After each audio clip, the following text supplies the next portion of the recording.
Cashdrama is advertised as a short drama app that lets you watch videos and earn money, but once you look at the real reviews, the truth becomes clearer.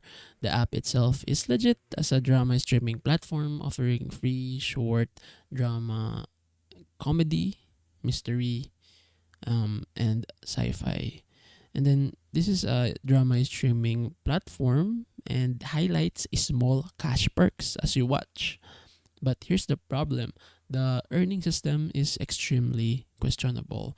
Multiple reviewers and YouTubers testers point out that while Cash Drama promises rewards, users rarely, if ever, receive real payouts. Most people end up watching tons of ads and episodes without seeing actual money. One Spanish language review even states outright that Cash Drama does not pay, calling it misleading and designed to keep users watching content for ad revenue.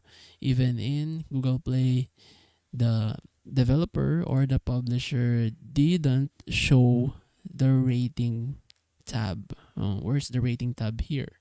About the app, data safety, and you can't really see the ratings tab. It is hidden by the publisher or developer. So Cash Drama is a scam.